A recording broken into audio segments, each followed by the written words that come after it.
किताब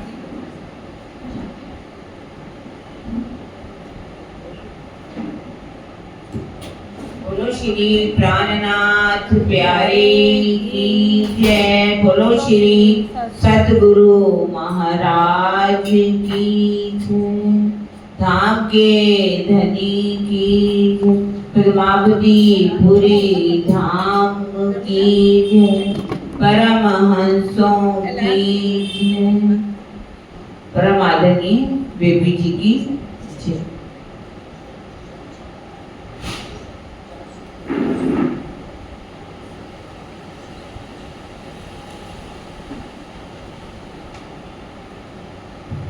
बोलिए श्री प्राणनाथ प्यारे की जय। प्रथम लागो दो चरण को, धनिये न छुड़ायो खिना। लाग तली लालेड़िया मेरे जीव के यही जीवन। इन पाँव तले पड़ी रहूं, धनी नजर खोलो बातन। पलना वारू निरखूं नेत्रे मेरे जीव के यही जीवन। मेरे जीव के ही जीवन। चर्चा प्रारंभ होते हैं, सुनो साथ चित दे। भजो राज श्यामा श्री प्राणनाथ, सखी जीवन हमारो यह। श्री महामति कहे साथ जी, भया चर्चा का वक्त। अब तुम सुनियो चित्त दे, लाल आगे आए बैठे इन तखत। लाल आगे आए बैठे इन तखत। कया तुम्हारी राह तो नहीं है, हम सुनी न देखी कहा। झाड़ो दीजिए आपना, तुम हम मार्ग में ना। तुम हम मार्ग में ना। तब कहे वचन श्री राज ने,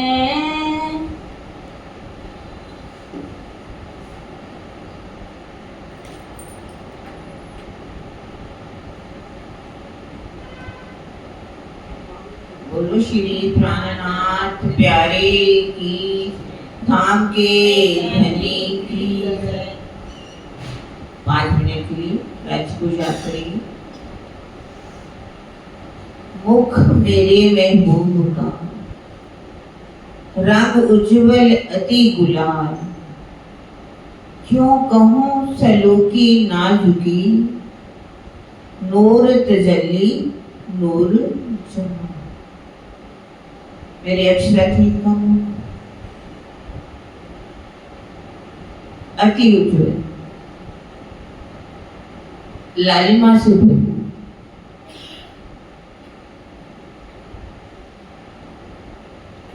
नैनों की शोभा को देखकर, दोनों भौं के बीच में आए हुए तिलक की शोभा को देख, तिलक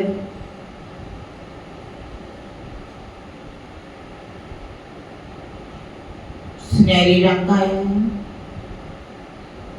जिसकी चारों तरफ रंग बिरंगी छोटी छोटी किरकिरी की शोभा है। बीच में सुंदर लाल बिंदी। मैं इस तिलक की शोभा को निहार रही हूँ, इसके उठने वाले नूर को देख रही हूँ। सुनहरी रंग में से सुनहरी आभा पूरे मुखमंडल को और भी सुंदरता को बढ़ा रही है।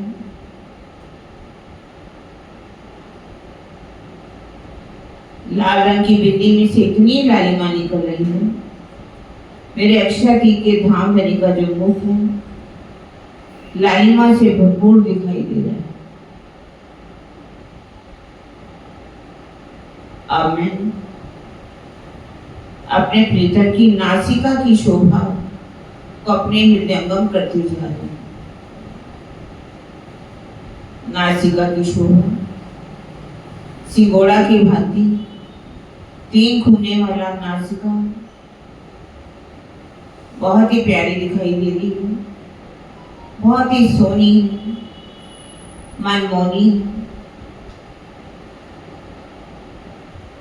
जिसमें बेसर की शोभा तो 4 चांद लगा रही है। वो बेसन जिसमें सफेद रंग का मोती लटक रहा है, ये सफेद रंग का मोती मेरे धाम धनी के अधरों का रस पी रहा है और उन अधरों के रस को पी करके और भी लाल दिखाई दे रहा है।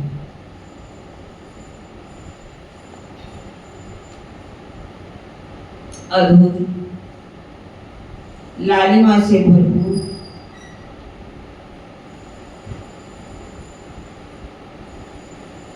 कमल के फूल से भी कोमल, दांत ऐनक की भांति चमकते हुए, जिसमें से जीभा स्पष्ट दिखाई दे रही। मैं इस रचना की शोभा को देख रही हूँ।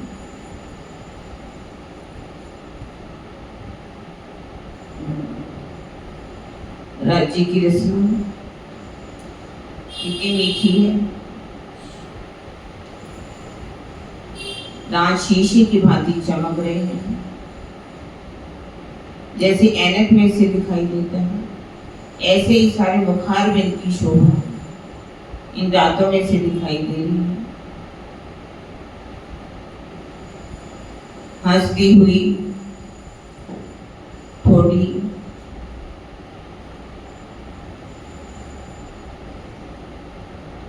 बहुत ही प्यारी दिखाई दे रही है। इसमें एक छोटा सा गड्ढा और भी सुंदर दिखाई दे रहा है। हरवटी हंसती हुई लगता है कि हंस रही है। मैं दोनों गालों की शोभा को देख रही हूँ। दोनों गाल लालिमा से भरपूर है।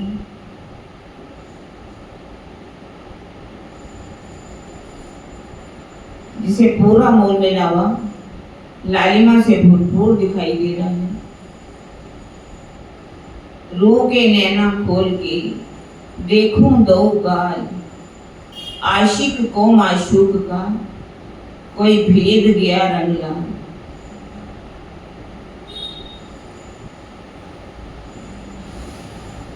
दोनों कान नाक से नीचे की हिस्सा पूरी चौकड़ी के नाती। मैं चौकड़ी की शोभा को, मुखार बिंद की शोभा को देखती चली जा रही हूँ।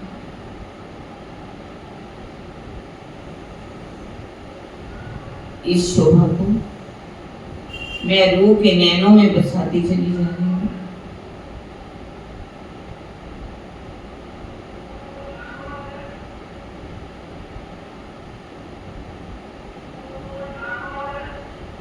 बोलो श्री प्राणनाथ प्यारे की जय। बोलो श्री सतगुरु महाराज की। आप अक्षती धाम के धन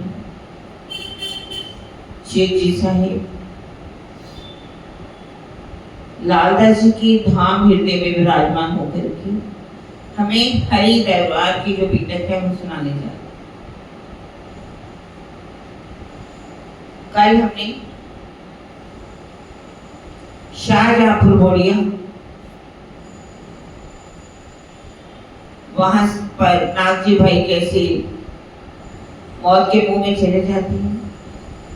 उससे पहले लक्ष्मीदास जी की हंसी भी सुनी। समय हो गया हरिद्वार का। हरिद्वार में पहुंच जाती। जब शिव जी से हरिद्वार में पहुंचती, हरिद्वार का मेला, कुंभ का मेला जो है 12 वर्ष के बाद लगता है। क्यों लगता है? देवता क्या है, राक्षस क्या है, 14 रतन क्या है। ये जो 14 रत्न कल हमने सुने, 14 रत्नों को अपने जीवन में उतारना होगा, उस चाल पर चलना होगा जो 14 रत्न जो निकले। पुरानी मान्यता में जरूर लिखा हुआ कि समुद्र में से निकले, लेकिन देखा जाए तो हाथी पानी में नहीं रह सकता। हाथी जो है, घोड़े को कहा गया पानी में से निकलते हैं। मणि, चंद्रमा, रंभा, शायद एक कल रह गया था मुझसे, रंभा, अप्सरा, वो भी वहां से निकली, धनवंतरी। और 14वां रत्न क्या निकला था? अमृत। ये अमृत क्या है?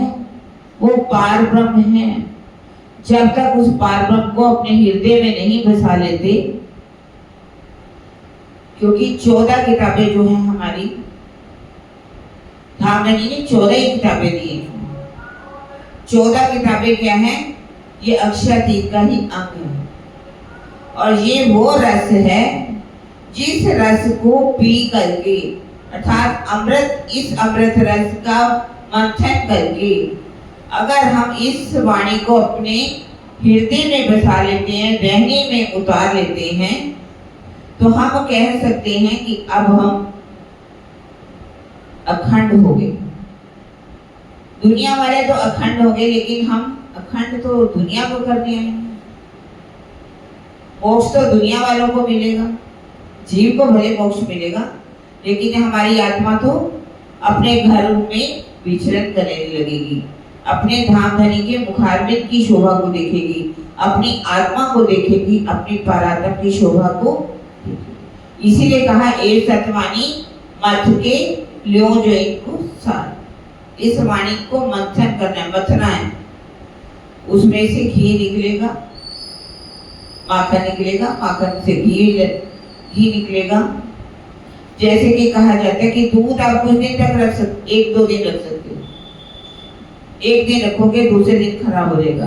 दही को जमा दो तो शायद 2 दिन भी रह सकती है, लेकिन यदि उसको मथ दिया जाए तो माखन भी रखोगे तो कितने दिन रखा जाएगा। लेकिन यदि उसको मथ करके माखन बना करके घी बना दिया जाए तो उसको आप कई दिन तक रख सकते। और ये जो घी है, ये जो वाणी का अमृत रस है, हमें उसको अपने उस वाणी से को मथ करके, उसका सत्य सार लेकर के, उसको रहने में उतार करके हमें अपनी सुरता को परम धाम में लगाना है, युगल स्वरूप की शोभा में लगाना है, परम धाम के 25 पक्षों में विचरण करना। अब वहां पर 4 आश्रम, 4 वर्ण सभी आए हुए थे। सबने कहा कि आपकी तो कुछ वेशभूषा अलग है, कुछ अलग ही संप्रदाय है, आप कृपा करके आप बताइए अपने संप्रदाय के बारे में। उन्होंने कहा कि हम आए हैं, हम तो कुछ सीखने के लिए आए हैं, हम जिज्ञासु हैं, हम चाहते हैं कि हमारा इस संसार में आना सफल हो जाए। हमारा जो जीव है 84 लाख योनियों के बाद इसे जो अब मानव तन मिला है, हम चाहते हैं कि जीव हमारा मोक्ष को प्राप्त कर ले।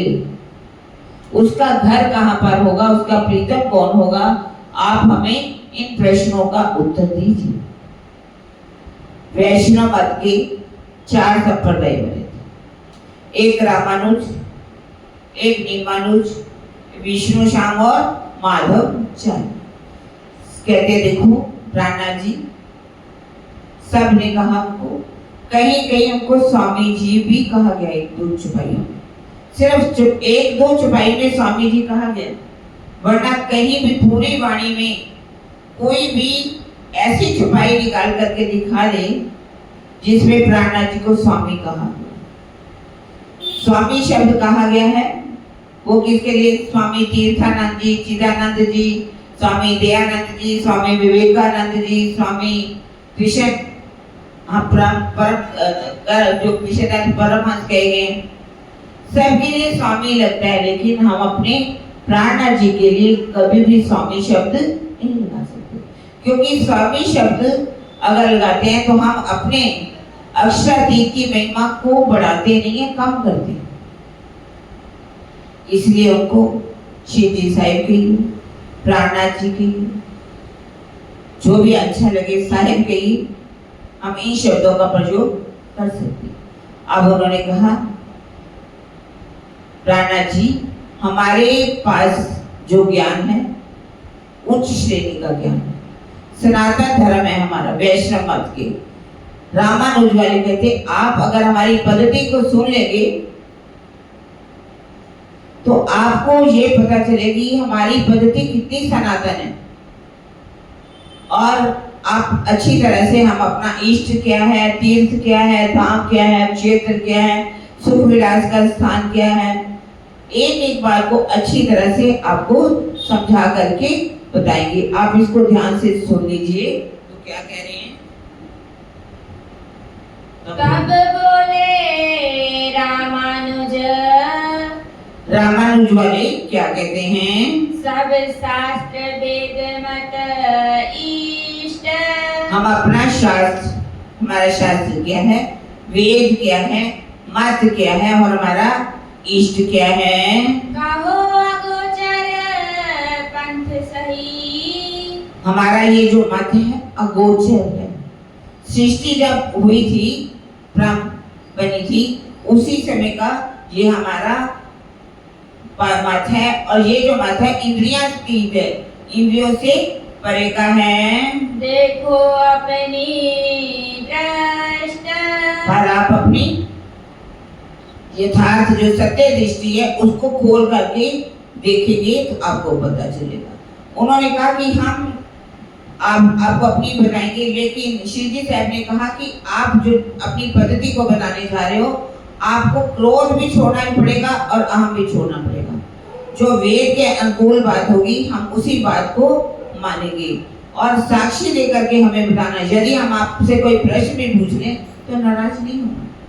इस तरह से ये वैष्णव मत की जो 4 संप्रदाय हैं, ये रामानुज के जो आचार्य हैं उनका जन्म 1703 में हुआ। उनके पिता का नाम केशवाचार्य था, माता का नाम जो था कांतिमती था। इनसे पहले भी 3 जो हैं आचार्य हो चुके हैं, षटको, मुनिवाहन और यमुनाचार्य। और ये जो है रामानंद पंथ इसी की एक शाखा है। अब वो अपने क्या बता रहे हैं? हमारे गुरु धर्म में, हमारा जो धर्म है शिष्य और गुरु का धर्म है। कही नाम माला और माही। हम माला कौन सी? हाथ में मन के वाली माला नहीं मानते। हम कौन सी माला जपते हैं? अपने दिल में और माला को अपने हृदय में धारण करते हैं। हम भी क्या बोलते हैं? लिखा है नाम माला उड़ारो साधो भाई, नाम माला उड़ारो। कहीं नहीं लिखा हुआ कि हम माला का जाप करें। सुंदर साथ की इच्छा है, हर कोई अपने अपने जैसे उनकी आत्मा गवाही देती है वो करते हैं, लेकिन यहाँ पर भी ये बात लिखी गई, हम अपनी माला को, नाम माला को अपने हृदय में धारण करते हैं और हम भी अपनी आरती जब बोलते हैं तो इस ऐसे शब्दों का प्रयोग करते हैं। अच्युत गोत्र सुचि परम। हमारा जो गोत्र है वो अच्युत है और ये क्या है? परम पवित्र है। प्रभु अनंत शाखा जो आही। हमारी शाखा कौन सी है? प्रभु अनंत, अनंत परमात्मा जो है, जो सर्वव्यापी है, उसको हम अपनी शाखा मानते हैं। इसमें गोत्र किसे कहा गया? जिसके द्वारा कुल या वंश का जो मूल पुरुष होते हैं उसके मूल पुरुष के द्वारा ही गोत्र माना जाता है। कई अपने अपने जिसके ऋषि के द्वारा जिनका गोत्र चला होता है, कोई अगस्त्य से ऋषि को कहेंगे, कोई सनकादिक को कहेंगे, कोई किसी को अपने अपने गोत्र बताते हैं। इसी तरह से इसको जो है गोत्र कहा जाता है। और शाखा जो है जहां पर ज्ञान की धारा बहे। विष्णु श्याम वाले जो है अपनी शाखा का नाम क्या कहते हैं? त्रिपुरारी। और इसको मानने वाले शिव जी होते हैं। आध्यात्मिक जो पद्धतियां हैं इनको 108 भागों में बांटा गया, जिसको शाखा भी कहा गया। शाखा का जब अपनी वाणी की पद्धति बताई जाएगी उसमें अच्छी तरह से बताया जाएगा। इस तरह से आगे ये क्या कह रहे हैं? शुक्ल हमारा वर्ण है। हमारा वर्ण कौन सा है? शुक्ल वर्ण। 4 वर्ण होते जैसे कि ब्राह्मण, क्षत्रिय, वैश्य और शैव। जो ब्राह्मण तत्व है उसका रंग क्या कहा गया? श्वेत रंग। जब पूरी तरह से सतोगुणी हो तो श्वेत रंग होता है, तो उसको श्वेत शुक्ल वर्ण माना जाता है। जब दूसरा है रजोगुण। रजोगुण में कुछ मात्रा सतोगुण की भी हो तो उसको लाल रंग कहा जाता है, लाल वर्ण। तो ये वर्ण किसका होता है? क्षत्रियों का। जब रजोगुण में थोड़ी मात्रा तमोगुण की भी मिल जाती है तो उसका रंग क्या माना जाता है? पीला। तो ये किसका रंग माना गया? वैश्य। और जब सिर्फ तमोगुणी हो, तमोगुणी जिसकी प्रवृत्ति हो, तो उसका रंग क्या माना जाता है? काला। इस तरह से ये क्या कह रहे हैं? हमारा ना तो पीला है, ना लाल है, ना काला है। हमारा वर्ण कौन सा है? श्वेत है, हम शुद्ध सतोगुणी हैं। सब वर्णों से बाहिर, सभी वर्णों से हम ऊपर हैं। सामवेद द्वार श्रवणा। हमारा वेद कौन सा? 4 वेदों में इन्होंने किसका नाम ले लिया? क्योंकि सामवेद सृष्टि जब बनी 4 ऋषियों के द्वारा ये वेद आए और इन्होंने कहा कि सामवेद हम उसका श्रवण करते हैं। जो सामवेद है अगर पढ़ा जाए, इनकी पद्धति जो अपनी पद्धति बताएंगे उसमें ऐसी कई बातें लिखी है। सामवेद जो पढ़ोगे तो उसमें भक्ति रस की ऐसी धारा बहती है, यदि हम पढ़ेंगे तो ऐसा लगेगा कि हम क्या पढ़ें, हमारा अंदर इतना आनंदित होने लगेगा सामवेद को पढ़ करके। सामवेद में क्या लिखा हुआ है? जो तू है वो मैं हो जाऊं, जो मैं हूं वो तू हो जाए। जैसे कि राधा जी जो हैं कृष्ण जी को देखते देखते क्या बन गई? राधा। कृष्ण जी बन गई। और कृष्ण जी राधा को देखते देखते क्या बन गए? प्रेम में डूबने वाली बात कही गई है सामवेद के अंदर। लेकिन अब ये मुक्ति कौन सी बता रहे हैं? मुक्ति समीपी जाहिर। हम समीपे मुक्ति को मानते हैं। आप भागवत में पढ़ेंगे तो 4 प्रकार की मुक्ति की बात लिखी गई है। सलोक, समीपे, सरूपे और सयुजे। सलोक का क्या मतलब होता है? उसी के लोक में जो भी, चाहे ब्रह्मा जी हो, चाहे विष्णु हो, चाहे महेश हो, जिसको भी वो मानते हैं उसी का वो लोक में पहुंचे। स्वरूप का मतलब है उन्हीं का ही रूप धारण करके उन्हीं के लोक में वे रहते हैं। समीप्य का मतलब है उनके समीप जा करके रहते हैं। और सायुज्य का मतलब है उन्हीं के अंदर जा करके समा जाते हैं। जैसे शिशुपाल, जब उसको 100 गालियां पूरी हो गई तो उनको शिशुपाल जो था सुदर्शन चक्र से उसका सिर काट दिया गया। उन्होंने कहा था मैं 100 गाली तो आपकी माफ करूंगा, लेकिन उसके आगे अगर आप गाली दोगे तो मैं माफ नहीं करूंगा। जैसे ही शिशुपाल ने जानबूझ करके गाली दी, सुदर्शन चक्र उस समय उनके हाथों से निकला आया ऐसे, और क्या हुआ? उसने उनका सिर काट दिया। और उसकी जो ज्योति कहाँ समाई जा करके? कृष्ण जी के अंदर ही समाये। इस तरह से क्या करें कि हम अपनी मुक्ति जो है समीप्य मुक्ति को मानते हैं। मठ वैकुंठ है हमारा मठ कौन सा है? वैकुंठ। देखिए 14 लोग के अंदर की सारी बात करें, वैकुंठ की बात करें कि हमारा मठ जो है वो वैकुंठ है।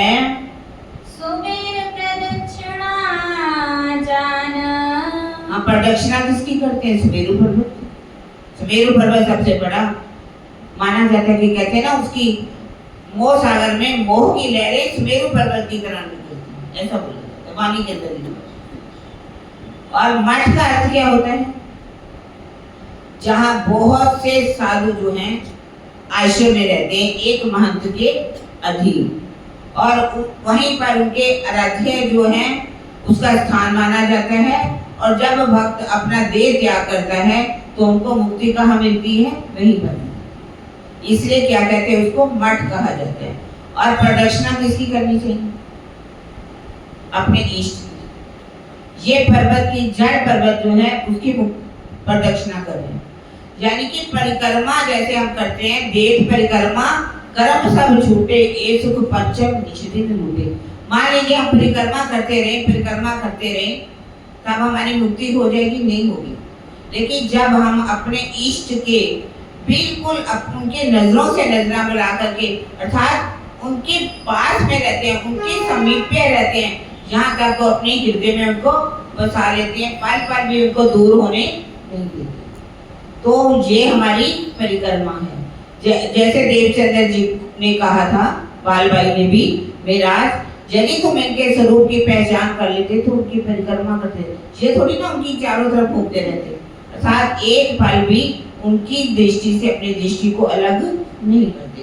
इस तरह से इसी को परिक्रमा कहा गया है। बीज मंत्र निराकार है। हमारा बीज मंत्र क्या है? निराकार। हम निराकार को मानते हैं, इस प्रमाण को। नभ समय ब्रह्मे मान। और वो परमात्मा जो है निराकार है और सर्वव्यापी है, सर्वव्यापक उसको हम मानते हैं। पदम नाभ जो क्षेत्र है। पदम नाभि जो है यानी कि कमल का फूल से कहा गया, उसको हम अपना क्षेत्र मानते हैं। बेले कोठा सुख विलास। सुख विलास का स्थान जो है मेलकोटा हम कहते हैं। लक्ष्मी इष्ट अति गोप है। हम अपनी इष्ट किसको मानते हैं? लक्ष्मी जी को।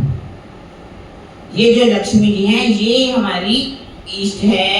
उजल अति प्रकाश। जिनका ज्ञान बहुत ही उज्जवल है, गोपनीय है। आप बताइए, लक्ष्मी जी ने कोई किताब लिखी, कोई ग्रंथ लिखा, कोई संप्रदाय चलाई, पर सब लक्ष्मी जी को क्यों मानते हैं? क्योंकि कहते हैं कि विष्णु भगवान की जो अर्धांगिनी है वो लक्ष्मी जी हैं, वो सृष्टि से चलती आ रही है, सृष्टि के क्रम से। इसलिए अपने सनातन धर्म को मानते हैं कि हमारा ये जो रामानुज संप्रदाय है ये सृष्टि के क्रम से चलता रहा है। वैसे भी देखा जाए तो सब किसको मानते हैं? लक्ष्मी जी को। हर कोई लक्ष्मी जी को क्यों पसंद करते?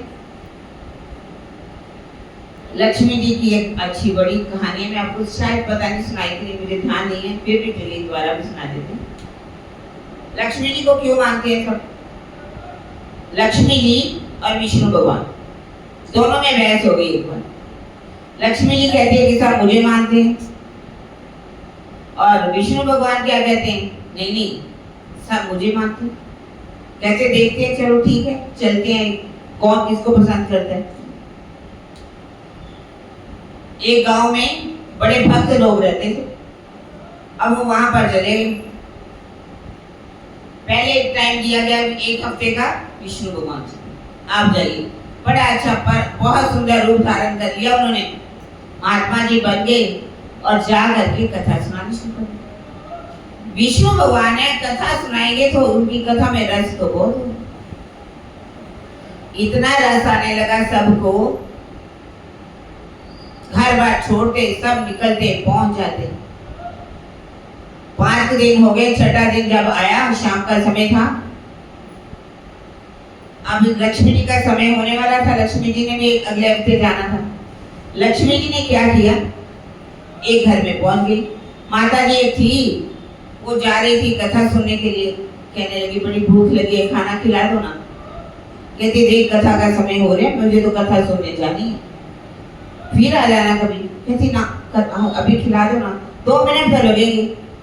अब उन्हें ताला खोला, खाना तो बड़ा ही था बना हुआ, थाली में कटोरी सब्जी लगा करके आगे रख दी। अब जैसे उन्होंने खाना खाया, बर्तन वापस करे तो बर्तन कैसे हो गए, सोने के जब बर्तन हो गए,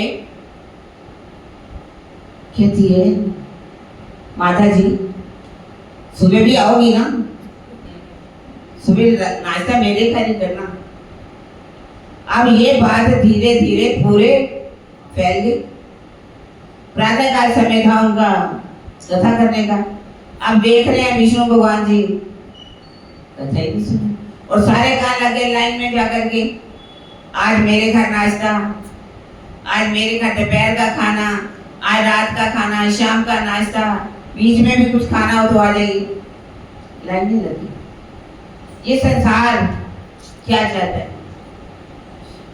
लक्ष्मी। जहां पैसा, कहते उल्लू, उल्लू की सवारी कौन है, लक्ष्मी जी की सवारी क्या है, उल्लू। क्यों, क्योंकि इसको पा करके सारा संसार अंधा हो जाता है, विषय विकारों में डूब जाते हैं। जितना पैसा जिसके पास है उतने ही विषय विकारों में वो डूबे। परमात्मा का नाम उनको याद नहीं आता, चिंता रहती है इतना पैसा है, इसका व्यापार कैसे करना है, इसको कैसे बढ़ाना है, इसका ब्याज कैसे आ सकता है, इसको टैक्स कैसे बचाना है। सारा समय इसी में ही लग जाएगा, परमात्मा को कौन याद करेगा।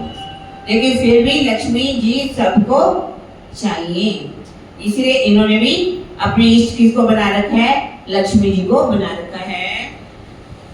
ये पद्धत लक्ष्मी से चली, कहते ये पद्धति लक्ष्मी जी से ही चली है। ये पद्धत बिन भ्रम आया, इसके बिना यदि इसको नहीं कोई मानता तो भ्रम बना रहता है। 14 भवन पर बैकुंठ है, 14 लोगों के ऊपर सबसे ऊपर क्या है, बैकुंठ है। सोई अखाड़ा सुहाया, हमारा अखाड़ा मूल स्थान जो है, मूल निवास कहाँ पर है, बैकुंठ है। रंगनाथ हम धाम है, हमारा धाम क्या है, रंगनाथ। सबके धाम अलग अलग है। जीव सृष्टि का जो धाम कौन सा है, बैकुंठ। ईश्वर सृष्टि का धाम कौन सा है, योग माया। और ब्रह्म सृष्टि का धाम कौन सा होगा, इन्होंने अपना धाम कौन सा बताया, बैकुंठ अपना धाम बता दिया। नदी कावेरी तीर्थ, हमारी नदी कौन, तीर्थ का स्थान कौन सा है, कावेरी नदी में नहाने को हम अपना तीर्थ मानते हैं। वास्तव में तीर्थ क्या किसे कहते हैं, जना ये त्रंती तानी तीर्थानी।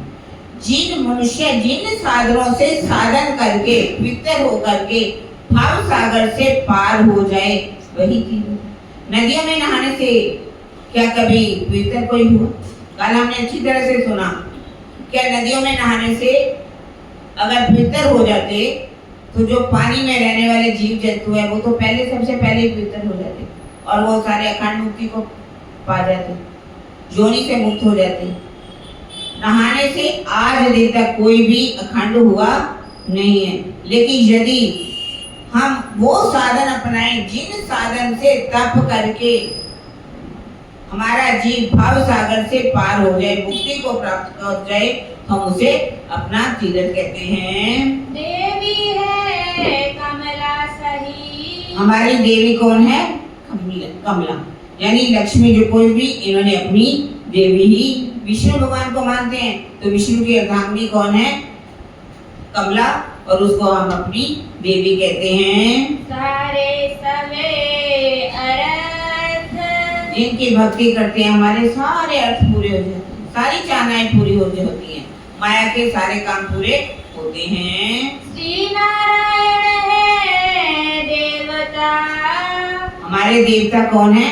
नारायण को हम अपने देवता मानते हैं। विष्णु आचार्य होय। और विष्णु भगवान को हम अपने आचार्य मानते हैं। आचार्य किसे कहा जाता है?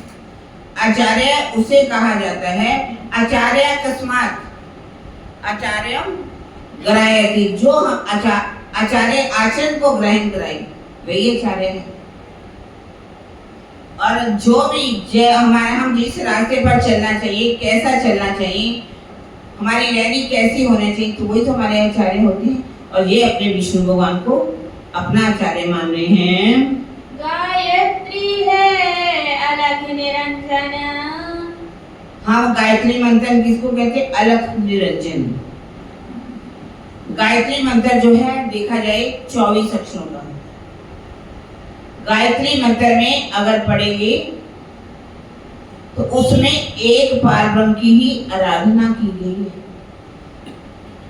ओम भूर्भुवः स्वः तस्य वितुर्वरेण्यं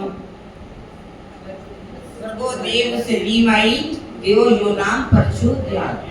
मतलब परमात्मा जो है ओम भूर्भुवः स्वः, परमात्मा जो है सत्य है, चित है और आनंदमयी है। और वही एक क्या है, उसको हमें अपनाना चाहिए। और वो हमारी मुक्ति के दाता हैं। वो पारब्रह्म जो है सबके अंदर है। मतलब वो परमात्मा जो है उसी की अगर हम भक्ति करेंगे तो ये जो गायत्री छंद है, इस गायत्री छंद में उसी एक परमात्मा की स्तुति की है। गलत नहीं है वो। पर हम लोग जो है गायत्री छंद को एक देवी बना लिया लोगों ने, सबने देवी बना लिया। वो एक देवी नहीं है, एक मंत्र है। पर आजकल लोगों ने क्या कर दिया, अपने अपने मंत्र अलग अलग बना लिए। गायत्री मंत्र है, जैसे किसी ने हनुमान मंत्र बना लिया, किसी ने जो है राम मंत्र बना लिया, किसी ने शिव का गायत्री मंत्र बना लिया। यहाँ तक कि साईं बाबा का भी मंत्र बन गया। बहुत से मैंने कानों से सुना, आशा राम का भी मंत्र, गायत्री मंत्र बना लिया। अपने अपने इष्ट के नाम से मंत्र बना लिया। वरना मंत्र वो होता है जिसमें अपने पार ब्रह्म के गुणों का गायन किया जाता है, गुणों को गाया जाता है। उसके गुण क्या हैं? जैसे कि ओम भूर्भुवः स्वः, परमात्मा क्या है? सत्य है, चित है और आनंद है। और वर्ण योग्य वही है, वर्ण करना, जिसका हमें वर्ण करना चाहिए। इसी तरह से ये रामानुज वालों ने भी अपना मंत्र कौन सा बना दिया? गायत्री मंत्र अलख निरंजन बनाया हुआ है। कही पद्धति रामानुज सोया। इस तरह से रामानुज वालों ने अपनी पद्धति को बताया। सुन पद्धति श्रीराज ने। जब शिव जी साहब ने उनकी पद्धति को सुना, किए प्रश्न जो उन्होंने प्रश्न क्या कहा? देखो रामानुज वालों, आपकी पद्धति जो मैंने सुनी है बहुत अगाध है। आप धन्य धन्य हो। आपकी जो पद्धति है इसमें क्या कहा गया है? क्योंकि वेद में क्या लिखा हुआ है? जग माहे की कही तुम, कहे वेद जगत को नाश, पिंड ब्रह्मांड दो प्रलय में, तो कहाँ जीव को नाश। ये जो आपने पद्धति बताई, वैकुंठ की बताई, कावेरी नदी की बताई, निरंजन देवता बताए, लक्ष्मी को अपनी इष्ट बता दिया, यही नदियों को नहाने को आपने अपना तीर्थ बता दिया। तो ये तो 14 लोगों के ब्रह्मांड के अंदर है। आप 14 लोगों के ब्रह्मांड को वेद भी क्या कह रहा है? वेद कह रहे हैं ब्रह्म सत्य जगत मिथ्या। ब्रह्म जो है एक परमात्मा सत्य है और ये सारा संसार मिथ्या है। और एक दिन ये ब्रह्मांड जब महाप्रलय होगी, 14 लोगों का ब्रह्मांड रहेगा ही नहीं। महाप्रलय कहते तो सब नष्ट हो जाता। ये 14 लोगों का ये जो ब्रह्मांड जिसके अंदर की पद्धति आपने बताई है, ये तो एक दिन नैतिक प्रलय में ही लय हो जाएगी। प्राकृतिक प्रलय में, नैतिक प्रलय तो ये रोज जो मृत्यु होती है वो नैतिक प्रलय। और नैतिक प्रलय के जब स्वर्ग तक लय हो जाता है, और नैतिक प्रलय में महातत्व तक कुछ भी बचता नहीं है। और जब महाप्रलय होती है, मोह तत्व आदि नैन सब जब लय हो जाता है, महाप्रलय होगी, तो आपका ये 14 लोक का ब्रह्मांड भी नहीं रहेगा। तो बताइए हमारा जीव भवसागर से कैसे पार होगा, वो कहाँ पर जाएगा? तब बोले निमानुज, तब निमानुज वाले कहते हैं कि आप हमारी पद्धति को सुनिए। वेद इष्ट जप धाम, हम अपने संप्रदाय का वेद जप धाम सब बताएंगे। अपनी संप्रदाय सब कहो, हम अपनी आपको संप्रदाय बताएंगे। मूल ग्रहो विश्राम, यदि आप इसको ग्रहण करते हैं तो आपको अखंड शक्ति मिलेगी। निम्बार्क जो है, आचार्य निम्बार्क हुए हैं, दक्षिण भारत में हुए। इनका जन्म जो है 1219 में लगभग हुआ। इनके पिता का नाम अरुण था और माता का नाम जयंती देवी था। इनका क्या था नियम, अपना नियम था, शाम के बाद भोजन नहीं करते थे। एक बार की बात है कि एक महात्मा जी इनके पास आ गए। तो जब शाम का समय लगभग हुआ था, सूर्य जो अस्त हो रहा था, देखा कि सूर्य अस्त हो गया, तो उन्होंने कहा कि ये जो महात्मा जी आए हैं, क्योंकि आचार्य क्या, हम कहते हैं आचार्य देवो भव, आचार्य क्या है, देव देवता है, ये हमारे घर आए तो भोजन ना करें, ये तो मेरा नियम भंग हो जाएगा। उन्होंने नीम के पेड़ के ऊपर योग बल से सूर्य को दिखा दिया। सूर्य का जब दर्शन करवा दिया तो महात्मा जी को भोजन उन्होंने करवा दिया। नीम के ऊपर ये सूर्य दिखाने के कारण, अर्घ दिखाने के कारण ही इनका नाम क्या पड़ गया, निम्बार्क, निम्बार्क मध्य आचार्य पड़ गया। और ये आप देखिए ध्यान से सुना, ये अपनी जो पद्धति है उसमें क्या बता रहे हैं, मथुरा है शाला सही, हम अपनी शाला, जहाँ पर शाला का मतलब कुछ समय रह करके कोई लीला की जाती है तो उसको हम अपनी शाला कहते हैं। ये मथुरा हमारी शाला है। धर्म क्षेत्र गोकुल पुनीत, गोकुल, गोकुल में भी हमने लीला की 11 साल 52 दिन की। इस तरह से इसको हम अपना धर्म क्षेत्र, परम पवित्र धर्म क्षेत्र मानते हैं। सुख विलास वृंदावन में, सुख विलास का स्थान कौन सा माना गया, वृंदावन। वृंदावन ये नहीं, अखंड वृंदावन की बात कर रहे हैं ये, कि जैसे कि कोई भी आराध्य अपनी प्रियाओं के साथ कुछ समय ठहर करके यदि उन्होंने कोई प्रेम की लीलाएं की हो, उसको क्या कहा जाता है, सुख विलास का स्थान। भी कुछ लीला और की हो जिसका प्रतिबिंब, जो लीला की उसका प्रतिबिंब वहाँ पड़ता हो, तो वो क्या है, हमारी शाला। और ठहर करके जो लीला की गई हो, प्रेम की लीला, उस विलास का लीला की हो, तो उसको हम अपना सुख विलास का स्थान मानते हैं। धाम द्वारिका नींद, पर देखिए इधर गोकुल की बात करें, तुम अखंड मथुरा की बात करें, वृंदावन की बात करें, अब अपना धाम को सा बना रहे हैं, ये द्वारकाधीश, द्वारका है ना, सब जाते हैं लोग, उस द्वारकापुरी को भी कहते हैं हम अपना धाम मानते हैं। नदी गोमती तीर्थ, और गोमती नदी को हम अपना तीर्थ मानते हैं। इष्ट रुक्मणी होया, जो आराध्या की अर्धांगिनी होती है वो उनकी इष्ट होती है। अब यहाँ पर बात तो उस कृष्ण जी की बात करें जिनके साथ लीला गोकुल मथुरा में, गोकुल में किसने की थी, रास में किसने की थी, राधा जी ने।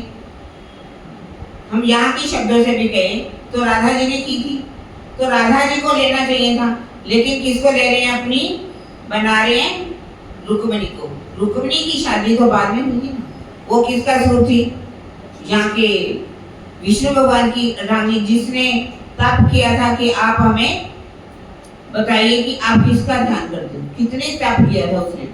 और ये अपनी इष्ट जो है रुक्मिणी को बता रहे, कहाँ खंड की बात कर रहे हैं, और यहाँ पर आकर के इसी संसार में जो रुक्मिणी है, जो कि लक्ष्मी जी का स्वरूप है, उसी को अपनी अर्धांगिनी मान रहे हैं।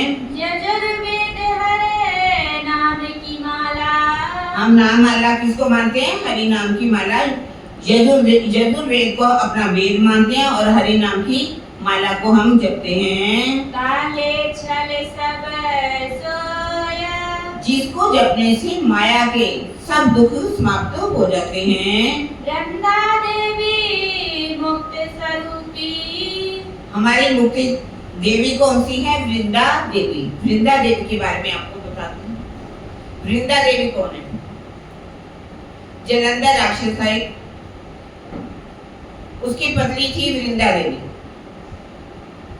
वो इतनी सती स्वीत्री थी, जब भी शिवजी की लड़ाई उस जलंधर राक्षस से होती थी, वो ध्यान में बैठ जाती। कभी भी शिवजी जीत नहीं पाए, हर बार हार जाते थे, जितनी बार भी युद्ध होता। अब वो गए विष्णु भगवान के पास के, आप हमारी सहायता कीजिए, हम तो कितनी बार युद्ध कर चुके, हर बार हार जाते। उन्होंने कहा ठीक है। तब उन्होंने वृंदा का रूप धारण करके, इधर जब युद्ध शुरू हो रहा था जलंधर राक्षस का और शिवजी का, और विष्णु भगवान ने एक मोहिनी रूप धारण कर, मतलब वृंदा देवी का रूप धारण करके उनके घर में पहुंच गए। वृंदा देवी ने सोचा कि इनके पति आ गए, तो उन्होंने उनका स्थित्व भंग कर दिया। जैसे ही स्थित्व भंग किया, तो ये बात लक्ष्मी जी को जब पता चली, लक्ष्मी जी ने उसको श्राप दे दिया। किसको श्राप दिया? वृंदा को, कि तुम क्या बन जाओ? तुलसी बन जाओ। और वृंदा को जब ये पता चला कि विष्णु भगवान ने मेरे साथ छल किया है, तो उसने क्या कहा? आप बन जाओ शालिग्राम बन जाओ। शालिग्राम और तुलसी की शादी कर दी। अब विष्णु भगवान ने वृंदा को ये कहा कि ठीक है, ये गलती मेरी है। उन्होंने कहा मैं शालिग्राम तो मेरे को बनाया गया, पर आपकी भक्ति तब तक पूरी, लोगों जितनी मर्जी भक्ति कर लें, जब तक ये तुलसी जो बनेगी ना, वो तुलसी बन गई कहा जाता है। तुलसी का पत्ता जब तक उस भोग में नहीं रखा जाएगा, मेरी भक्ति पूरी। ये पुराणिक कहानियां हैं, पुराणिक, इसको सत्य मत मानिए। क्या विष्णु भगवान पत्थर बन जाते हैं? मान लीजिए विष्णु भगवान कोई पत्थर बन गए, तो सृष्टि को कौन चलाएगा? विष्णु की बात जो कही गई है, विष्णु जो है उस परमात्मा को कहा गया। वेदों में जो विष्णु कहा गया, शिव का अर्थ होता है कल्याणकारी, विष्णु का अर्थ होता है सबका पालन करने वाले। ये दुनिया वाले इन्हीं ब्रह्मा विष्णु में इसको मान लेते हैं। वास्तव में जो वेदों में ये नाम आए हैं, वो नाम किसके हैं? इंद्र का भी मत हो, ऐश्वर्यवान। तो वो इंद्र हो, विष्णु भगवान हो या शिव हो, वो अक्षय तीर के लिए उनको ये उपाधियां लगती है, उनके नाम कहे गए हैं वेदों में, जो कहे गए। लोग इन्हीं ब्रह्मा विष्णु में इसकी पूजा करने लगते हैं। अगर वो विष्णु भगवान, अब देखिए यहाँ लोग विष्णु भगवान और तुलसी की शादी करते हैं। बहुत पुराने लोगों के मंदिरों में जाकर के देखिए, जब विष्णु भगवान शालिग्राम की पत्थर की शादी किसके साथ कर देते? पौधा रख लेते हैं तुलसी का, उसी की शादी करते हैं। हजारों रुपया, लाखों रुपया उस पर खर्च कर देते हैं। अगर उनको कहा जाए कि वास्तव में जो गरीब लोग हैं, दलित हैं, जिनके पास पैसा नहीं है, आप उनकी ऊपर पैसा लगाइए। या गरीब कन्याओं की अगर शादी करनी, तो गरीब कन्याओं की जो बेचारों के माँ बाप शादी नहीं कर सकते, लाखों रुपया आप इस पर खर्च कर रहे हो, तो आप उनकी शादी कर दीजिए। तो वो नहीं करेंगे, शादी करेंगे तुलसी और शालिग्राम। इसी वृंदा देवी को वो कहते हैं हम अपनी देवी मानते हैं। प्रणव मंत्र ओमकार। प्रणव मंत्र ओमकार। ओम का हम प्रणव जो है, प्रणव ब्रह्म तो वैसा देखा जाए हमने सीखा था अव्यक्त ब्रह्म के स्थूल में उसका स्थान है, पर इसका जो स्वाप्निक स्वरूप है उसको भी ओम कहा गया, इसलिए उस ओम को हम अपना मंत्र मानते हैं। चली संप्रदाय सनकादिक से। हमारी संप्रदाय किसके चलिए? सनकादिक। सनकादिक सबको मालूम है, ब्रह्मा जी के जो 4 मानसिक पुत्र हैं, सनक, सनंदन, सनातन और संत। इस तरह से इन्होंने हमारी संप्रदाय को चलाया है। प्राचीन मत हमारा मत जो है बहुत ही प्राचीन है। प्राचीन यदि लगा दिया जाए मान लीजिए, तो सब उस पर श्रद्धा रखते हैं। श्रद्धा इतनी आ जाती है कि ये मंत्र प्राचीन है। लोग जब मंत्र अपने मंदिर बनाते हैं ना, तो उन मंदिरों में लिख देते हैं ये प्राचीन मंदिर है। यहाँ ये मंदिर जो यहाँ पर मूर्ति रखी गई है, ये यहाँ बनाई नहीं गई, किसी ने इंसान ने नहीं बनाई, ये यहीं से निकली है। लोग जाकर के हजारों का इतना चंदा चढ़ाएंगे, पैसा चढ़ाएंगे, भेंट देंगे, लाखों का रुपया इकट्ठा हो जाता है, सिर्फ एक बार लिख दें ये मंदिर इतना प्राचीन, बहुत प्राचीन। इस तरह से इन्होंने भी अपनी पद्धति के आगे ये शब्द लगा दिया। गोपाल मंत्र है गायत्री। अब गायत्री मंत्र, जैसे मैंने कहा कोई अपने मंत्र के सामने ओंकार लगा रहे हैं, तो इन्होंने गोपाल मंत्र लगा दिया। गोपाल मंत्र है जान। इसी ये भी क्या है, इसकी विशेषता है। नारद है आचार्य। हमारे आचार्य कौन है? नारद जी को हम आचार्य मानते हैं। ऋषि दुर्वासा मान। हमारे ऋषि कौन है? दुर्वासा ऋषि हैं। विष्णु को वाहन सही। विष्णु के जो वाहन हैं, गरुण देवता सोय। गरुड़, उसको हम अपना देवता मानते हैं। रक्षा करे सदा संत की। सभी संतों की वो रक्षा करते हैं। ये पद्धति निमानुज होय। इस तरह से निमानुज वालों ने अपनी जब पद्धति बताई, तो शिव जी साहब ने उनको प्रश्न किया कि तुम्हें समझ में नहीं है, तुमने कुछ बातें तो इस जगत की कही हैं, सार की कही हैं, और कुछ असार की कही। सार असार को एक, सार और असार को तुमने एक कर दिया। कैसे?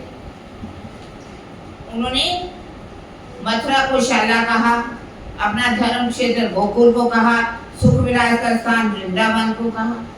ये तो अखंड की बातें की।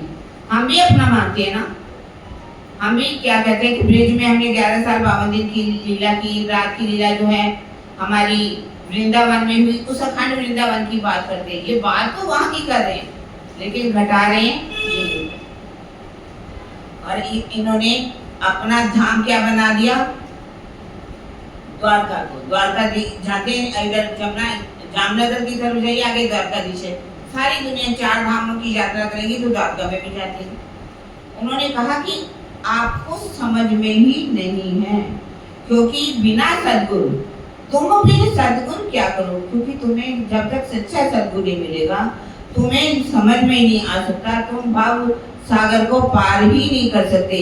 तुम्हें ये पता ही नहीं अखंड वृंदावन कहाँ पर है, अखंड गोकुल कहाँ पर है, मथुरा कहाँ पर आज भी अखंड है, और ये जो द्वारका है वो तो बाद में बनी, जब कृष्ण जी विष्णु स्वरूप हो गए तभी इस द्वारका बने। और रुक्मिणी जिसको आप अपना इष्ट मान रहे हो, और रुक्मिणी जो है शादी जब की वो किसका स्वरूप है? विष्णु स्वरूप जब हो गए थे तभी उनकी शादी माधोपुर में रुक्मिणी के साथ जब हुई थी। फेरे पड़े थे तो उन्होंने जो मांगा था कि आप हमें बताइए कि आप किसका ध्यान, तो उन्होंने जब मंगल गीत गाए जा रहे थे पहचान कराई थी कि मैं रुक्मिणी को कहा कि वो कृष्ण जी और वो राधा जी जिन्होंने हमें अखंड किया है, उनकी पहचान करी। ये वही सखियां थी जो वेद ऋचाएं थी, जो जिनके अंदर अखंड की शक्ति जा चुकी थी, और वो उन्होंने जिनको उद्धव भी संदेश देने आए थे, जी गोपियां थी। इस तरह से उन्होंने पहचान करवाई थी। कह रहे तुम्हें तो कुछ पता ही नहीं, जब तक तुम्हें त्रिधा लीला का नहीं पता चलेगी कि अक्षय तीर्थन लीला 11 साल 52 दिन तक की, बिहार की लीला जो है 11 दिन की हुई, और बाकी 112 वर्ष की जो लीला है 100 वर्ष की, इसके द्वारा हुई, विष्णु के तन के, विष्णु की शक्ति के द्वारा हुई। जब तक तुम इन भेदों को नहीं समझ पाओगे तो निमानुज वालों आपको अभी कोई बात समझ में आने वाली नहीं है। तो हम जब तक आप अच्छा सद्गुरु नहीं पाओगे तो आप भावसागर से कभी भी पार नहीं हो सकते। तब विष्णु श्याम आचार्य ने, तब विष्णु श्याम के जो आचार्य हैं आगे आते हैं, अपनी संप्रदाय तब उन्होंने सारी अपनी संप्रदाय बताई। इष्ट उपासना वेद जाप, इष्ट क्या है, उपासना क्या है, वेद क्या है, जाप क्या है, हम किसका करते हैं, ये सारी उन्होंने बताई विष्णु का। विष्णु कांची है धर्मशाला, हमारी शाला कौन सी है, विष्णु कांची, हम अपने धर्म में उसको मानते हैं। श्वेत गंगा चक्र तीर्थ सोय, श्वेत गंगा चक्र जो है वो हमारा तीर्थ है। सुख विलास इंद्र दमन मध, सुख विलास का स्थान क्या होगा, इंद्रियों का दमन करना। जब अपनी इंद्रियों का दमन करते हैं, पांचों इंद्रियों का दमन कर लेते हैं, उनको कहीं किसी तरह से भी कोई चाहना में जाना नहीं देते, तो हमारा हृदय निर्मल हो जाता है। मारिकंड है तीर्थ, इन्होंने अपना सारा तीर्थ कौन सा स्थान बताया, मार्कंडेय, मार्कंडेय को अपना तीर्थ स्थान बता दिया। परशोत्तमपुर धाम, वैकुंठ को ही अपना धाम बता दिया। इष्ट लक्ष्मी है सही, हमारे इष्ट जो है लक्ष्मी जी हैं। जगन्नाथ सेवन उपासना नाम, भगवान जगन्नाथ, जगन्नाथपुरी जो है उसको हम अपनी उसकी सेवा करते हैं, उपासना करते हैं। अथर्ववेद हमारा सही, हमारा वेद अथर्ववेद है। माला नाम की सार, विष्णु भगवान के नाम की हम माला का जाप करते हैं। अच्युत है गोत्र पुनः, अच्युत का अर्थ होता है जो कभी भी निष्फल ना जाए, ये हमारा गोत्र है। पुरारी शाखा धार, हमारी शाखा का नाम त्रिपुरारी है। सकल वर्ण तुम जानियो, हमारा वर्ण शुक्ल वर्ण है। तुलसी मंत्र है जाप, तुलसी मंत्र का हम जाप करते हैं। जल में ऋषि है देवता, हम जल में रहने वाला जो देवता है, जल भी उसको अपना देवता मानते हैं। वामदेव आचार्य थाप, हम अपने आचार्य वामदेव जी को मानते हैं। ब्रह्म गायत्री जानियो, हम ब्रह्म का जो गायत्री मंत्र है उसका हम जाप करते हैं। महादेव से संप्रदाय आया, अब इन्होंने कहा हमारी संप्रदाय किसके द्वारा चली है, महादेव शिव जी के द्वारा चली है। सायुज मुक्त हमने गही, हमारी मुक्ति कौन सी है, सायुज, चार बताई ना, सालोक, सामूहिक, सारूप और सायुज, उस मुक्ति को हम मानते हैं। ये विष्णु श्याम संप्रदाय सुहाए, विष्णु श्याम वालों ने ये अपनी जब संप्रदाय के बारे में बताया तो शिव जी से हम क्या करते हैं, तो उन्हें सारी जो ब्रह्मा जी को माना, विष्णु को माना, सरकारी को माना, मार्कंडेय तीर्थ को माना, सायुज्य मुक्ति को माना, तो ये तो सारी 14 लोक के अंदर की है। 14 लोक का ब्रह्मांड जब लय ही हो जाएगा, 14 लोक के ब्रह्मांड की समाप्ति हो जाएगी महाप्रलय के अंदर, क्योंकि ये एक हमारा 14 लोक का ब्रह्मांड एक सौर मंडल है। ये सौर मंडल जाकर के किसके अंदर, गैलेक्सी के अंदर आकाश गंगा में जाएगा, और वो आकाश गंगा कैसे एक दिन ब्लैक होल जो तारा है उसके अंदर महातत्व के अंदर समा जाएगी, और महातत्व किसके द्वारा बना है, मूल तत्व से। ये ब्रह्मा विष्णु महेश स्वयं क्या कहते हैं, हम क्या हैं, हमारी उत्पत्ति इस तरह से हुई है जैसे समुद्र के अंदर पानी के बुलबुले उठते हैं ना, ऐसे ही हमारी पानी के बुलबुलों की तरह से हम बनते भी हैं और मिट भी जाते हैं। जैसे पानी में से हवा निकल जाती है, ऐसे हम समाप्त भी हो जाते हैं। कहते कि ब्रह्मा विष्णु महेश इतने हैं, आप समुद्र के अंदर बुलबुले उनको गिन सकते हो, लेकिन ब्रह्मा विष्णु महेश कितने हैं इसकी गिनती नहीं। ये स्वयं कहते हैं हम बनते हैं और मिटते हैं। फिर आप इन्हीं को अपनी देवता, इष्ट, तीर्थ, जही पर सब बातों को मानते हो, तो हमारा जीव महाप्रलय में जब अखंड कैसे होगा, वो कौन सा स्थान महाप्रलय में रह जाएगा, परमात्मा का स्थान कहाँ पर होगा, हम जिसमें अपनी मुक्ति को मानेंगे।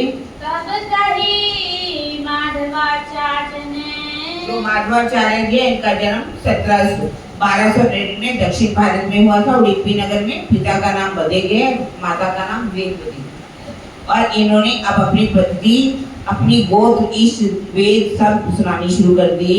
पुण्यवंतिका शाला सही, हमारी पूरी अवंतिकापुरी जो है हमारी शाला है। निमिखारे क्षेत्र होय। हमारा क्षेत्र कौन सा? नैमिषारण्य।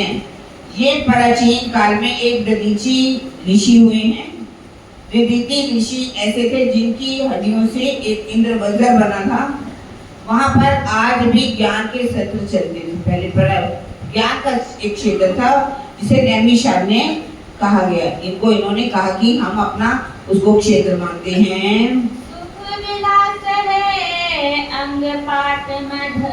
सुख विलास का स्थान कौन सा मानते हैं हम? अंग का पाट, अर्थात अंगों का पतन करते हैं, उनको पूरी तरह से तपा लेते हैं, अपनी इंद्रियों को तपा लेते हैं, तो इसको ही हम अपना सुख विलास का स्थान मानते हैं। बद्रीनाथ धाम है सोय। बद्रीनाथ जहाँ नर और नारायण ने तप किया था, एक बेरी का पिंड है।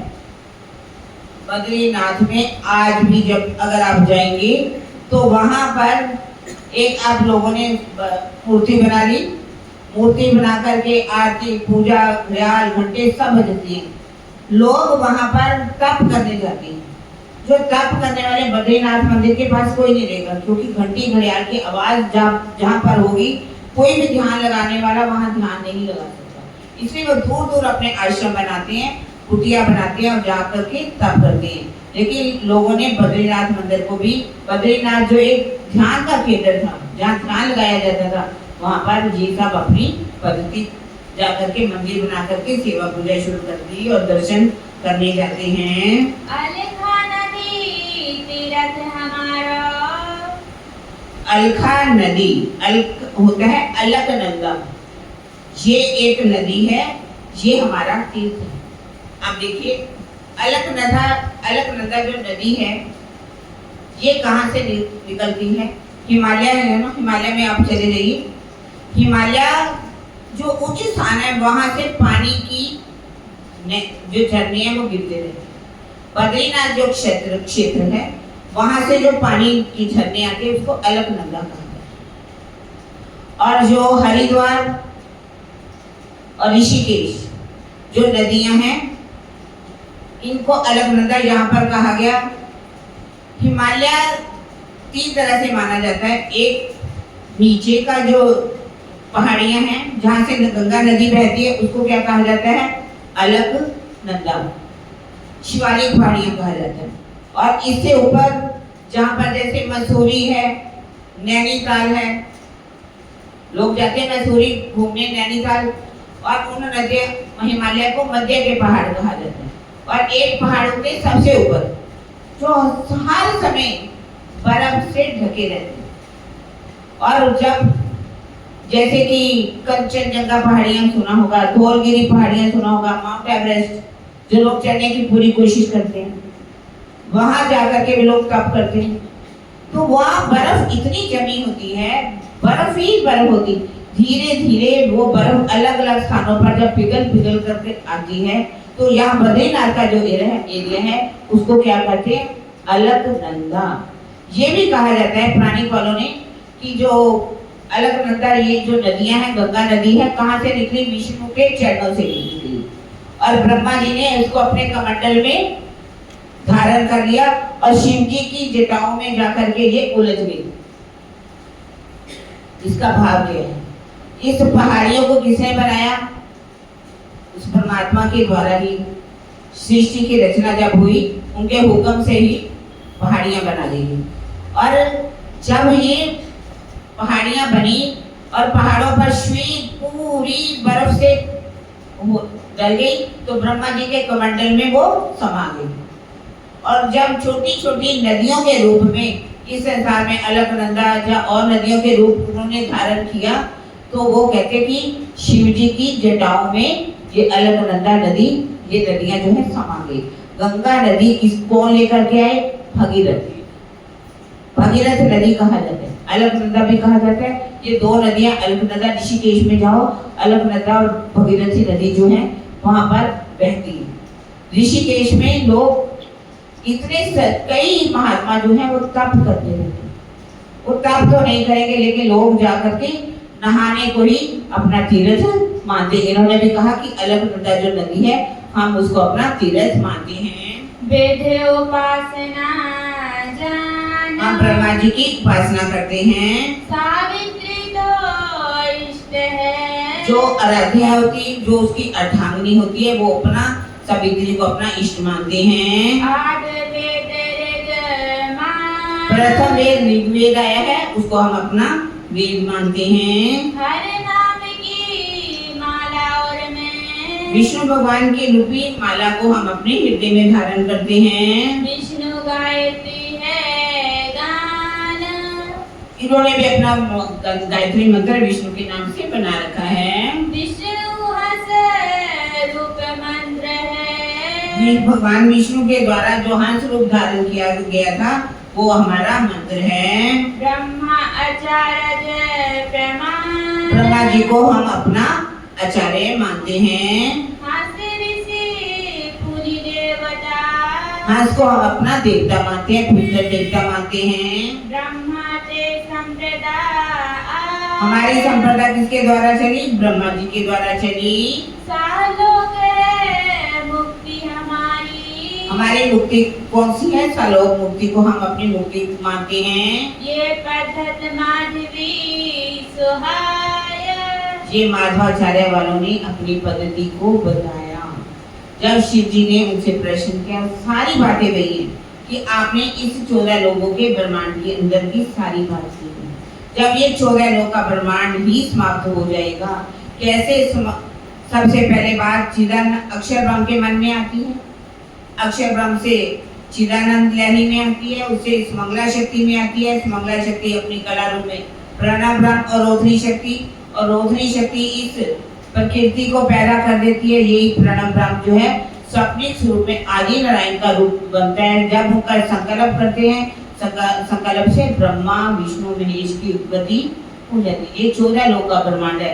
ये जो स्वप्निक ब्रह्मांड है, ये स्वप्निक ब्रह्मांड तो एक दिन समाप्त हो जाएगा, तो हमारे जीव को कैसे मुक्ति मिलेगी? इस तरह से उन्होंने कहा ठीक है, आप इनकी मुक्ति की जो बात करेंगे तो 14 लोग के अंदर है। आप 10 नाम सन्यासी अपनी पद्धति को बता रहे हैं।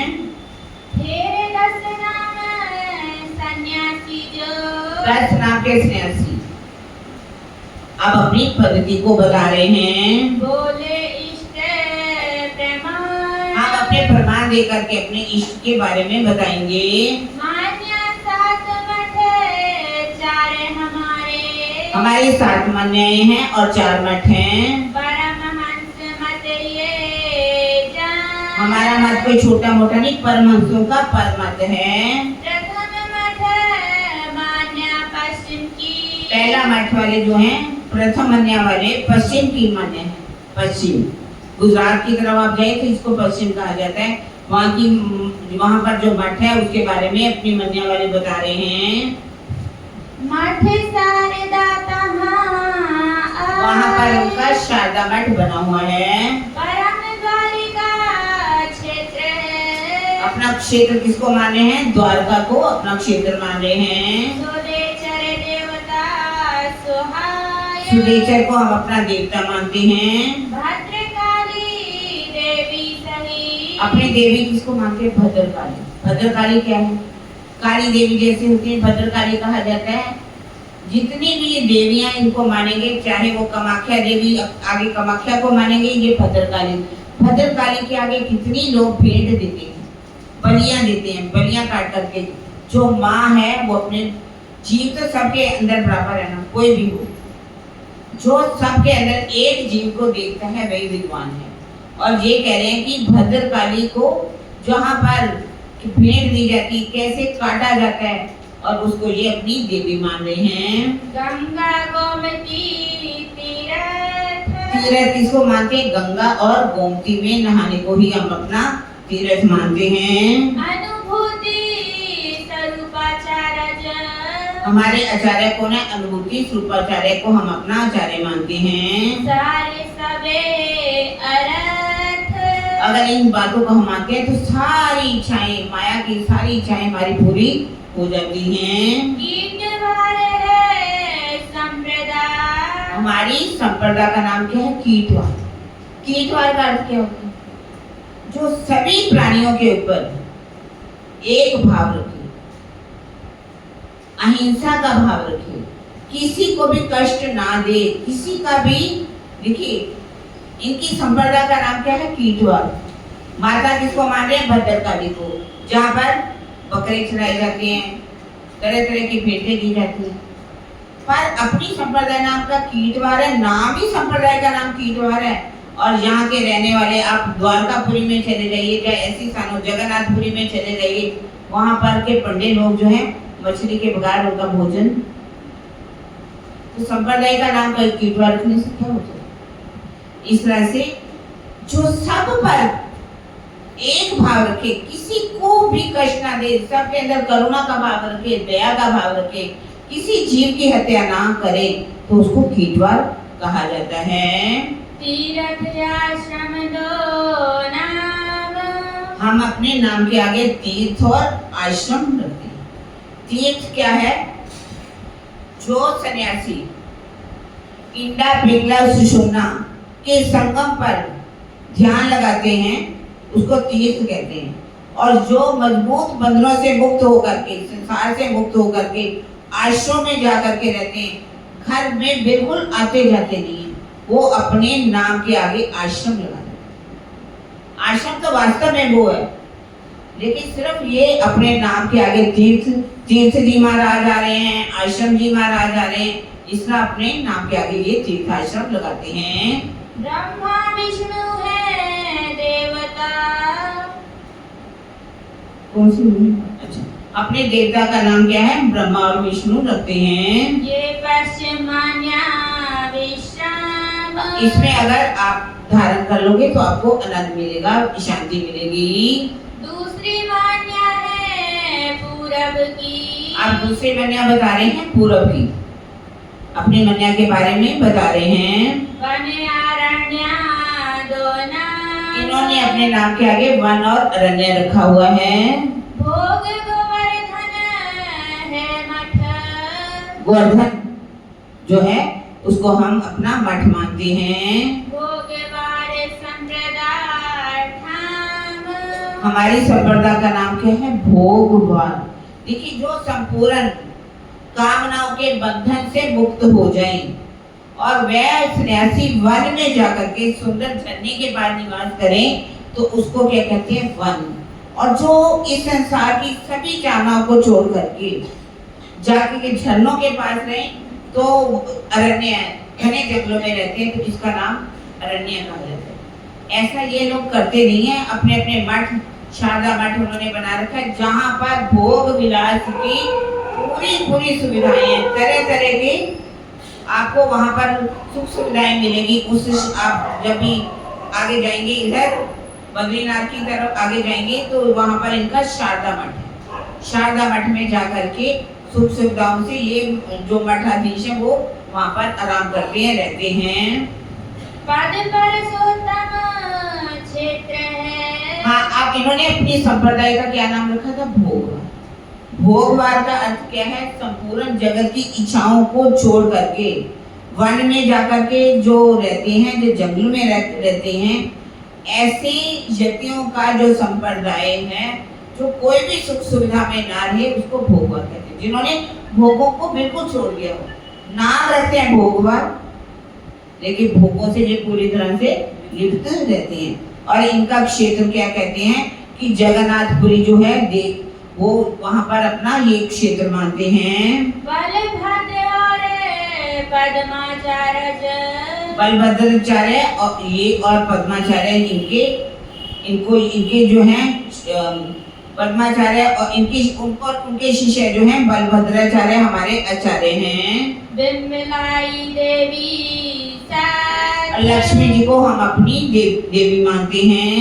रोहिण्या महोदधि तीर्थ, रोहिण्या नदी है और महोदधि महासमुद्र है, इसमें नहाने को हम अपना तीर्थ मानते हैं। ये पूरब मान्या हो, पूरब वालों ने ये अपनी पद्धति जो है बता दी, मन्या की जो भी है बातें बताई।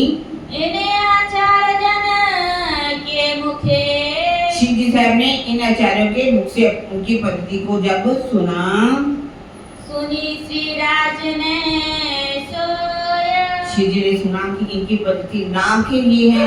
वन अरण्य तीर्थ आश्रम भोगवार कीटवार नाम रख रहे अपने संप्रदाय का, लेकिन इनके गुण जो है उसके बिल्कुल ही उलट हैं। तीजी मान्या जो कही, अब तीसरी मान्या जो उन्होंने क्या बताई, सुनियो ताकि विध। आप उसको अच्छी तरह से सुनिए, उसकी क्या यथार्थ है। जोशी मठ आनंद बार संप्रदाय। जोशी मठ क्या है, वो तो जगन्नाथपुरी उन्होंने माना था, और अब इनके मठ उन्होंने शारदा मठ कहा, इन्होंने कहा कि हमारा जोशी मठ है।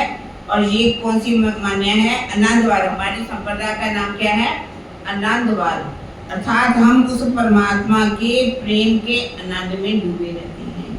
होना तो यही चाहिए कि जो आनंदवार है, लेकिन आनंदवार कहने की बात आनंदवार है, लेकिन इनके अंदर सारी सुविधाएं रहती हैं। जैसे कि इनके सिंहासनों को देखिए, जब इनकी यात्राएं निकलती है उनको देखिए, पूरा वैभव जो है उसमें दिखाई देगा। पर इन्होंने अपनी वन संप्रदाय का नाम आनंदवार रखा है। बद्रीनाथ आश्रम है सिद्ध। और हम किसको मानते हैं, बद्रीनाथ हमारा क्षेत्र है।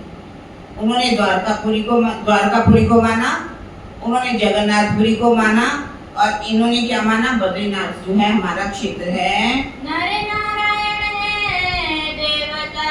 हम अपना देवता जो है नर और नारायण, जैसे मैंने पहले ही बताया, नर और नारायण जिन्होंने बद्रीनाथ में जाकर के बेरी के पेड़ के नीचे तप किया था और वहाँ का नाम बद्रीनाथ पड़ा, इन्होंने भी उसी को ही अपना देवता मान लिया। गिरि पर्वत सागर नाम। ये अपने नाम के आगे गिरी पर्वत और सागर रख लेते हैं। नरा टोटका आचार्य।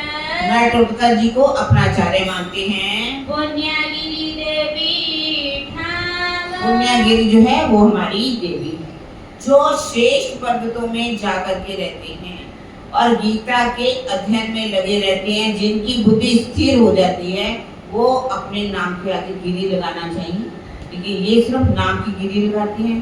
पर्वतों की तहतियों में जाकर के जो पूरी तरह से परिपक्व जिनका ज्ञान धारण करते हैं, जब ज्ञान धारण करते हैं उनको पता चलता है ये ब्रह्म क्या है, सार क्या है, असार क्या है, यानी कि संसार मिटने वाला है और आगे का बेहद का ज्ञान क्या होना चाहिए और उसके आगे अक्षराधीत का ज्ञान क्या होना चाहिए, ये समझना इनको चाहिए। लेकिन सिर्फ नाम रखने से कुछ भी नहीं होता।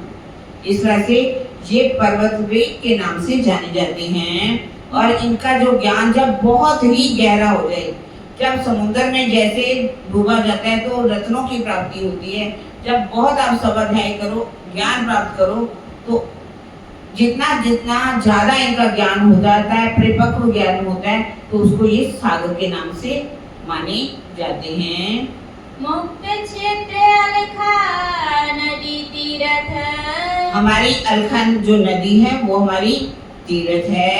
तीजी मान्या जान। अलकनंदा के बारे में अभी आपको मैंने अच्छी तरह से बताया। ये तीसरी मान्या वालों ने अपनी मान्या के बारे में बताया।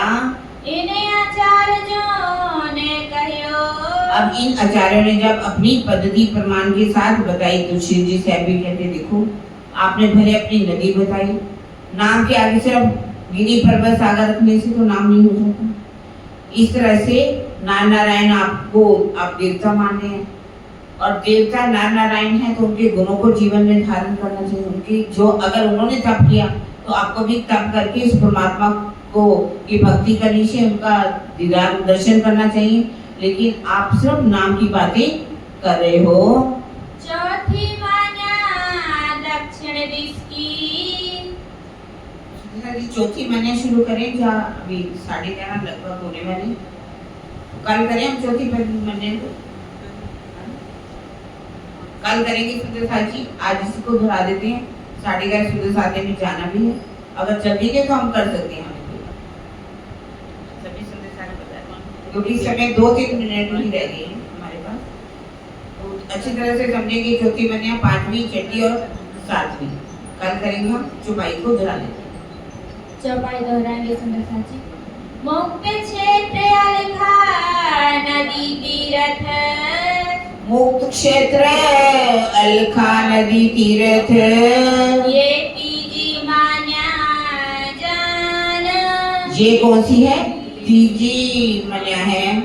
बोलिए कैसे? इन्हें आचार्यों ने करो इन आचार्यों ने कहो आपनो सबे प्रमाण आपनो सबे परमान आपनो सबे परमान। बोलो श्री प्राणनाथ प्यारे की, सद्गुरु महाराज की, सभी परमहंसों की, परम पूजनीय देव बेबी जी की प्रणाम जी। सुंदर साथ जी।